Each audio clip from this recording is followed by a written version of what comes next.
Over the past month, I've posted a bunch of polls on my YouTube channel to figure out what travel encounters look like at your D&D tables, as opposed to what Wizards of the Coast might think travel encounters look like at your D&D tables. And so I've gotten a bunch of comments like these. Unless it's important, I just skip travel. I have no idea how to make travel interesting. So don't you worry, Maniac Bob, I got you. I'm Trek, I'm a game designer, and in this video I'll show you one very reliable way you can run a satisfying Trek. For a lot of those polls, people were actually pretty aligned with D&D's official adventures. One poll was about the duration of your travels, and in most official D&D adventures, you're typically traveling for a couple days between locations. The two notable exceptions being Curse of Strahd, where most travel can be done in a single day, which is useful considering how dangerous Barovia is, and then Tomb of Annihilation, where the average travel duration is around 11 days, which is concerning considering how dangerous Chult is. And that seems to be a pretty good match for most people's tables. This isn't necessarily realistic. If you look at a map of the average European countryside, it looks something like this. At this scale, this real-world map is around 24 miles wide, which is the distance D&D characters can walk in a single day. But coming up with 100,000 small villages wouldn't exactly be a very efficient or pleasant way to prepare your next game, so instead, we just dial the population density down as far as it will go, and now you can prepare epic fantasy adventures that span entire countries without driving yourself crazy. Funnily enough, I think D&D got this right by accident. I think D&D's creator, Gary Gygax, tried to make it realistic, but if you look at a map of the countryside around his hometown of Lake Geneva, Wisconsin, at the same scale as the previous one, it looks very different from the average European countryside, and it looks way more in line with what you might expect out of a D&D adventure. A second poll I ran was about the frequency of travel encounters. In official D&D adventures, there's usually a die roll to determine if there is a travel encounter, and then a second die roll to determine which travel encounter happens. So overall you get one encounter every couple of days. And according to the poll I ran, most of you also run about one encounter every couple of days of travel. But there is also a lot of comments from dungeon masters who like to do things a bit differently. Instead of travel encounters being spread out evenly over the entirety of the journey, what a lot of dungeon masters do is that they cram all of their travel encounters into a single day. And there's two very good reasons to do this. First, instead of having 4 or 5 independent encounters that each tell one separate story, by connecting them like this, you can make them tell just one bigger, more cohesive story. A story that you can spend more time fleshing out, so it's usually going to be more interesting. And two, if your encounters are spread out, your players get to take a long rest after every single one of them, which makes it a lot harder for you to challenge your players. And that brings us to the third poll, which is where we see people start to deviate a bit from official D&D adventures. Because another popular solution to that problem of long resting after every single encounter is to simply change the rules for resting. And at least according to my poll, there's actually a good number of dungeon masters out there who use a homebrew rule where the players can only take a long rest if they're in a safe haven, which could be anything from a town or maybe a roadside inn. But where the D&D community differs the most by far from official D&D adventures is the usage of random encounters during travel. If we ignore adventure anthologies like Tales from the Yawning Portal, which usually don't have any travel in them to begin with,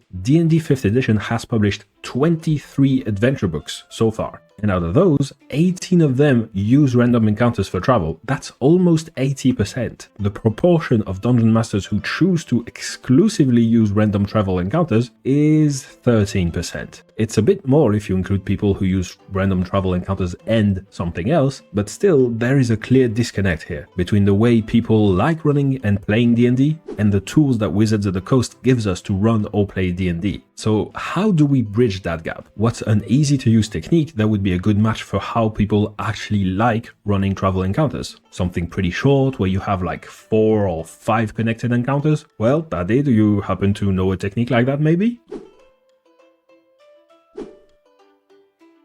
No.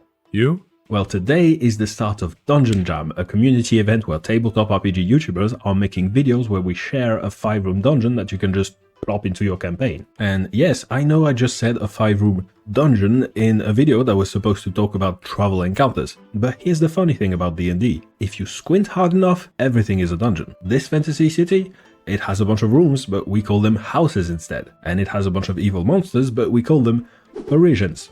It's a dungeon. That spooky forest over there, it's a dungeon. The snowy mountain, dungeon. And the reason that's cool is that if you know techniques to help you build interesting dungeons, like the ones I usually talk about on this channel, you can use those techniques even if what you're preparing isn't a dungeon. While the 5-room dungeons is a method which is designed to create very short dungeons, typically for one-shots, and to me, it has two main strengths. One, it acts as a checklist to ensure that your adventure has a good variety in the kind of encounters that you're going to throw at your players. It starts with an entrance that's usually guarded, so a combat encounter. Then you get a roleplay challenge, and after that you get a setback, which I personally understand to mean some kind of exploration challenge. Then you get a boss fight, so we go right back to combat, and finally there's some kind of a reward or a reveal.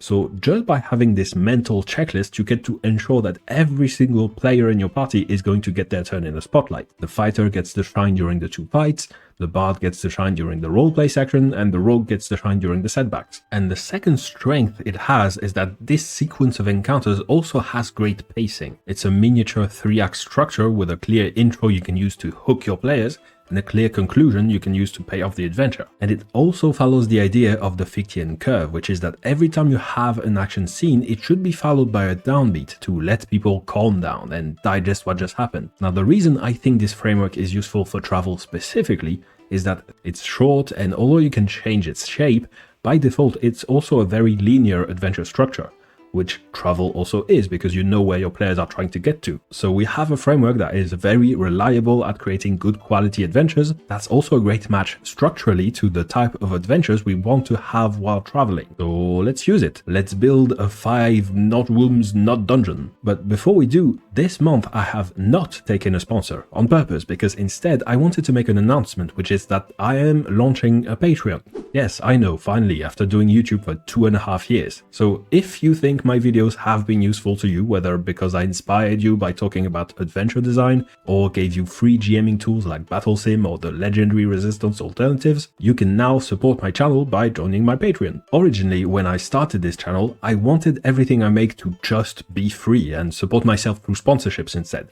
And for the past couple years, this has worked just fine. But inflation and just real life in general have caught up with me. To give you an idea, last month my dog broke a leg, and that cost me all of the money I had made from YouTube that entire month. And unfortunately, I don't have feet to sell pictures of, so I'm doing the next best thing. I hope that if you can afford it and you believe in what I'm doing here, you'll spare a few bucks to make sure I can continue to help you run smoother games of D&D. That's the mission I have always had for this channel, and I hope I can continue doing it for as long as possible. Okay, back to designing dungeons. When it comes to the design process, everyone is going to have a different starting point, and that's normal. Maybe you have an idea for a strong story hook, and so you start by designing the entrance and go from there. Maybe there's a monster you really want to throw at your players, so you're going to start with the boss fight and design your entire adventure around that. But personally, the way I like to use travel encounters in my games, when the players enter a new region, that travel sequence is going to be what gives them the first impression about that region.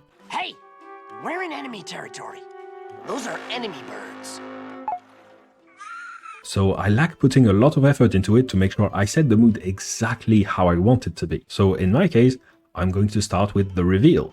I'm going to decide on what I need this travel encounter to convey to my players and work backwards from there. And here, my players were going to a city where they knew there was some kind of mind flayer activity. So they were going to that city specifically to investigate, to try to find the mind flayers, figure out what their evil schemes were, and maybe stop them. So my goal with this travel encounter was to give my players at least a couple leads to make sure that they could start their investigation and not just show up in that new city without knowing where to begin. Going backwards, that means maybe the mind flayers have sent a minion of some kind to a distant outpost to spy on new arrivals. And in D&D's lore, the mind flayers have 2 minions that they use specifically for scouting and spying: the cranium rats and the oblex. I decided to keep the rats for inside of the city, so for this travel encounter I went with the oblex instead. It's an ooze that the mind flayers have experimented on to give it some psionic abilities. So now the oblex has an intelligence of 22, it sustains itself by consuming people's memories, and it can morph its slimy pseudopod limbs so they become copies of the people whose memories it has absorbed. It's basically the perfect spy. The oblex is supposed to have a couple weaknesses that give it away, like the fact that it smells of sulfur and that there's a tether that links it to the clones it creates. But if you have an intelligence of 22 and you know you have tells,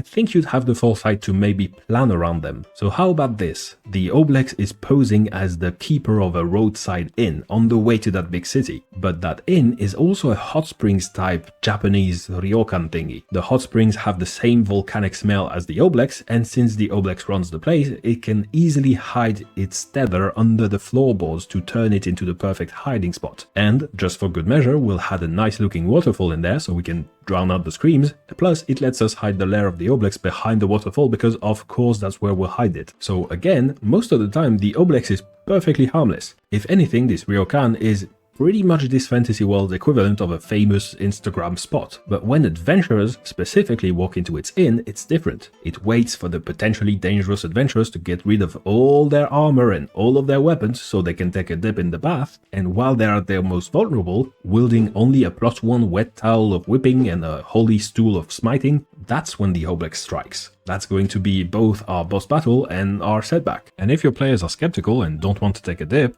that's fine. There's plenty of ways to tempt them into making bad decisions. We've also got private baths, which are totally safe, we promise.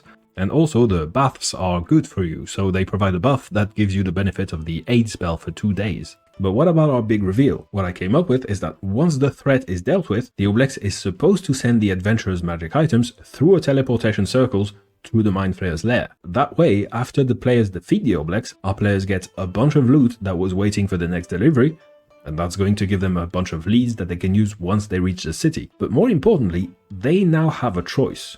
They could use the teleportation circle to invade the Mind Flayer's lair from the inside and deal with the problem right now. But at that point, the players will have gone through 5 rooms and 2 fights, so they're probably pretty exhausted. So instead, they could take a rest. But if they do this, that might give the Mind Flayers just enough time to figure out that something went wrong and close the connection. And so now we have 3 out of our 5 rooms. All that's left is to prepare a roleplay challenge and a good intro that's going to hook our players and make them care about the oblex situation. And generally speaking, if you want your players to care about something, you gotta make it personal. So how about this? On the road, the party spots a family of very cute halflings with cute little cheery German accents like they just walked out of an Oktoberfest commercial. And they're being attacked by a swarm of, let's say, giant wasps. So when they see the party approach, they go, "Oh no! We are being attacked! Please save us, y'all!" Our goal here is to make our players feel as attached to these NPCs as possible,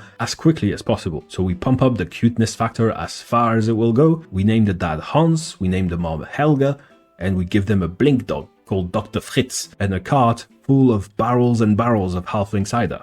And once the halflings are saved, turns out they were heading in the same direction as the players, so now they get to share the next leg of the journey together and grow even more attached. So once the party and the halflings get to the inn to rest for the night, we can have the oblex absolutely murderize these adorable NPCs to make sure our players care. Welcome to Dungeon Mastering, where we spend a good chunk of our free time actively thinking about the most efficient way to emotionally torture our closest friends. But now we have a roleplay challenge as well.